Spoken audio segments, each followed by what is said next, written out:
Good day and welcome to my channel Stabilife Bart BKA. As you all know, I want to inform you about my amputation and disabilities in general and have a little bit fun with it too. Since I like top 10s myself a lot, I thought why not make top 10s myself with disabilities as the theme. And guess what? I'm doing it right now.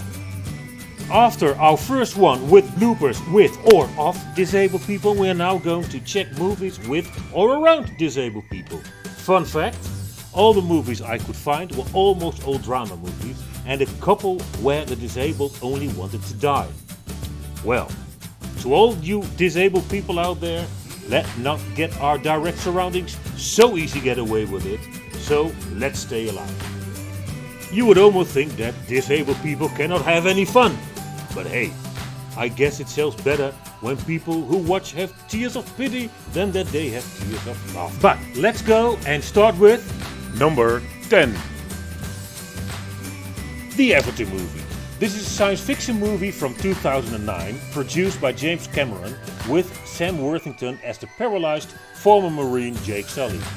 Jake gets paralyzed in a war in Venezuela, and because he cannot pay for the surgery, he is doomed in the wheelchair for the rest of his life. When he gets in a bar fight and gets kicked out of the bar, he hears that his twin brother has died. After his twin brother, Tom, was killed on Earth, Jake agrees to replace him in the Avatar program on Pandora, in which humans remotely control human Navi hybrids to safely navigate the planet. He was originally assigned to gather intel that would help Colonel Grape find a way to force the Navi to leave Home Tree or destroy it if necessary. The naive occupation of Home Tree was blocking the RDA's access to a very large deposit of unobtainium underneath the tree. After spending time with the Navi, Jake abandons his original mission and stops reporting to Quidditch. Jake learns the ways of the Navi hunters from naivety and falls in love with her. He is eventually accepted into the Homatikaya clan and becomes a mate. He turns against the RDA and, after becoming the six-storied Makto, he leads the Navi in a battle to drive the RDA of Pandora. Number 9. The movie with the shortest name but the hardest to say if you want to say it really fast. Kataka. Produced by nobody less than Danny DeVito, with Ethan Hawke as Vincent Freeman, a love baby who still has his non-modified DNA. How old-fashioned can you be? And has the heart condition. He meets to a wheelchair-convicted Jerome, played by Jude Law. Jerome Eugene Morrow is a bit bitter because his DNA was modified and he's perfect, but due to an accident he is in the wheelchair. To make a long story short, Vincent really wants to go to space, but he cannot because of his normal DNA, and Jerome has the perfect DNA, but he cannot walk, but could get in the space program. They change identities and everything gets really hard for the boys when the space commander gets killed, and on the crime scene they find an eyelash of Vincent. Unfortunately, Morrow ultimately ends his life at the ending of the film by committing suicide. This was presented rather confusingly because of the constant flashes to Vincent going into space. However, he looks excited to go on his own journey. Number 8. What's Eating Gilbert Grape? This is a movie with a mentally handicapped Leonardo DiCaprio as Arnie Grape and the not mentally handicapped Johnny Depp as Gilbert Grape. The movie is about two brothers Grape who live in a small town named Andorra.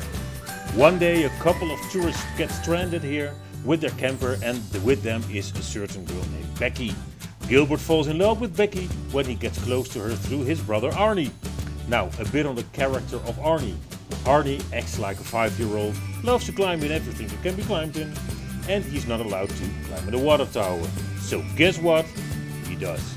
Furthermore, he has a fetish for grasshoppers, so that's a nice to know fact. And furthermore, I would say just check the movie with Leonardo DiCaprio and Johnny Depp, so I'm sure that my wife would like it.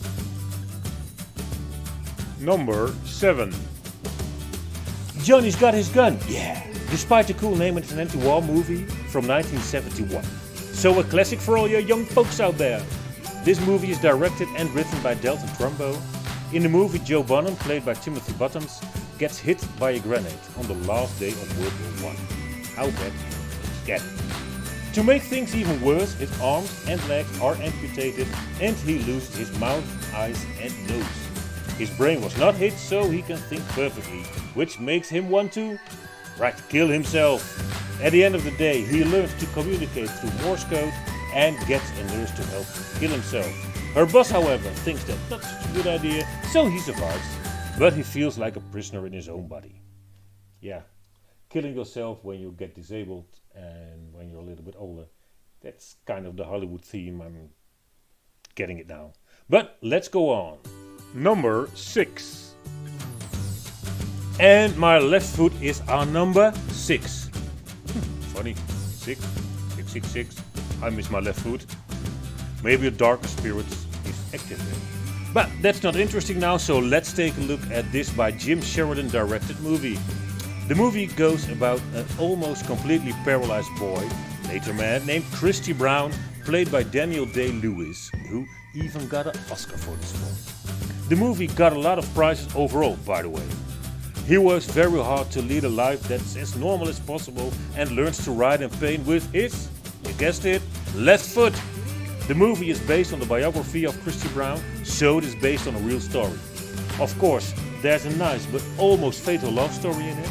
And if you like art, he really made some beautiful paintings in real life, which, from my point of view, are not that expensive. I mean, taking in consideration the prices some street artists ask for their paintings here in the Mediterranean. Number 5. And here we come on the first French movie. Of course, the Americans were involved as well, but hey, for French, when it's partly French, it's French for the French, I guess so. Well, at least, it tells the biographic story of Jean-Dominique Bauby, played by Mathieu Alamric. This is a movie from 2007 and it's produced by Kathleen Kennedy and it got a lot of prizes. You think a couple of prizes? No, I mean a lot of prizes. Some critics named it the best movie of the decade. And if that isn't a big compliment, what is?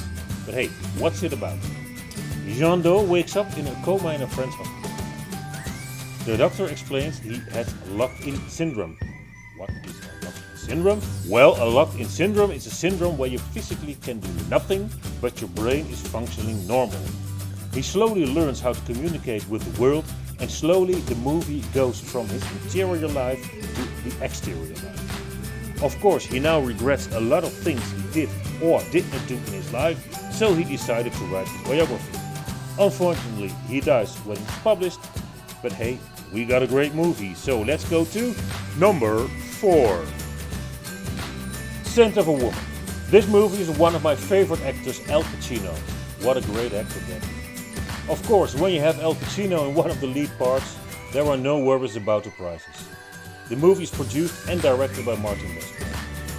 The movie tells the story of the annoying, blind and retired army officer Frank Slade, played by Al Pacino. Frank gets a babysitter in the person of the student Charlie Sims, played by Chris O'Donnell. Charlie is hired by the niece of Frank, and Frank wants Charlie to join him on a trip to New York, whereafter Frank will commit, you guessed it, suicide. What? Yeah, Charlie, you better believe it, he wants to commit suicide, like a lot of Hollywood disabled people. After a lot of adventures, everything turns out just fine, and Frank lives happily ever after. Ain't that sweet? Number 3. $1 Million Baby, a non-killing spree movie which is directed, produced and played in by Clint Eastwood. Talking about feeling lucky. This movie's got a lot of prizes, of course, thanks to Clint Eastwood, Morgan Freeman, and of course the storyline.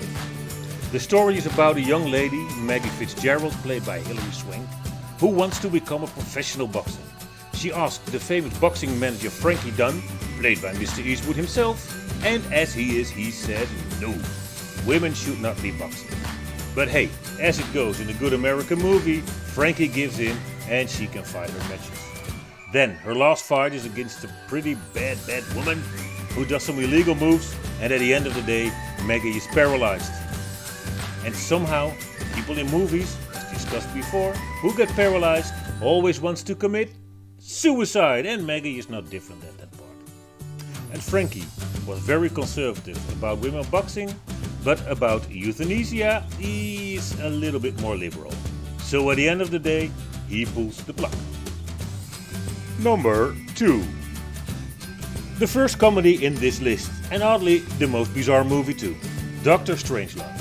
First of all, this is a Stanley Kubrick movie from 1964. We all know Stanley for his, well, let's say eccentric work. The movie is packed with black humor, so I kind of like that. It is a movie that goes full on the Cold War. An American general by the name of Jack D. Ripper, great name by the way, played by Sterling Hayden, is paranoia and thinks the Soviet Union is attacking the USA. Coincidentally, he manages a group of fighter pilots with nuclear bombs and tells them to attack the USSR. Everybody in the USA gets hyped and wants to do something about it. And then Dr. Strangelove comes up in his wheelchair. The former Nazi should save the world, and while doing this he also gets out of his wheelchair magically and tells the Führer that he can walk again. He also wants to install a new world order while saving this world, but unfortunately the world goes down and no new world order is installed. I'm sorry for my Hillary. Number 1. And then the number 1 on this list. And the number 1 in a lot of lists, by the way. Forrest Gump. Not one of my personal favorites, but hey, that's no problem because I don't make this list. Well, actually I do, but the Internet Movie Database gets the ratings. This movie is directed by Robert Zemeckis, and Tom Hanks plays the unforgettable role of Forrest Gump, a low IQ man, wonder why they asked Tom Hanks, who needs to go to Vietnam. But Forrest is not the handicapped who is interested. That's Lieutenant Dan Taylor.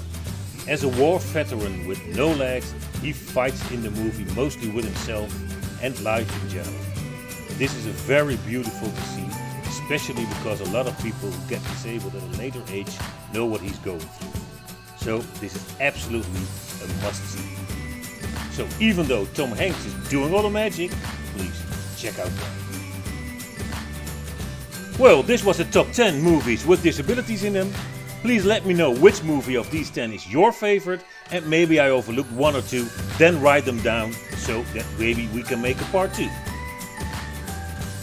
And if you have any nice clips or ideas for another top 10, please send them to me, write them below, and maybe we can do another top 10 about a topic that you like. And last but not least, don't forget to like this video, hit the subscribe button and ting-a-ling-a-ling, click the notification button.